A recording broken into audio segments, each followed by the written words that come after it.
If I tell you that it is possible to create an AI assistant that you can tell to send a Canva design to Google Drive, email your new subscriber, in fact do anything with your emails that you want, and it does it automatically. In this tutorial, I'll show you Rube.ai, the tool that lets your AI talk to Gmail, Google Drive, Canva, Google Docs, and over 500 different apps. So let's go from zero to automating in minutes. Now, what exactly is Rube.app? Think of it as a bridge or translator between your AI chat and all your apps. Instead of having multiple tabs open up, for example, Gmail, Drive, Canva, Rube helps your AI speak to those apps and do real tasks like sending emails, saving files, creating designs, just by using plain English commands. Under the hood, it uses something called MCP, which is Model Context Protocol, to connect to over 500 different apps.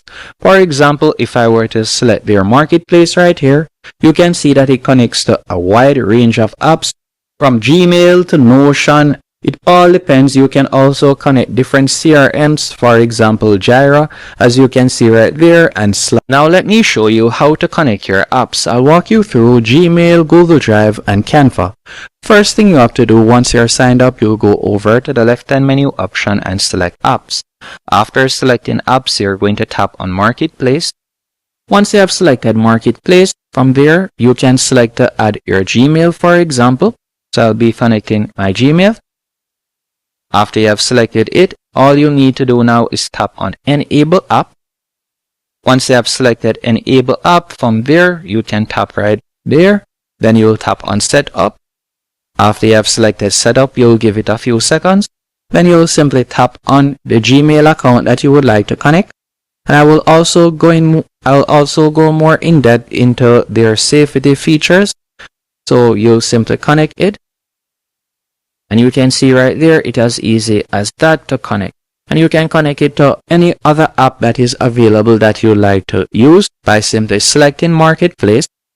After selecting Marketplace, you can see there's a wide range of apps.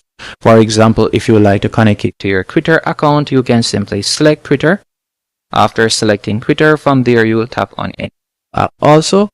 And you can see what it would need access to. So that's how you'll be able to connect it. And you can use this with Slack or whichever other platform that you normally use. Now that you have connected it, here's the fun part. After setting it up, all you'll need to do is just talk to the AI.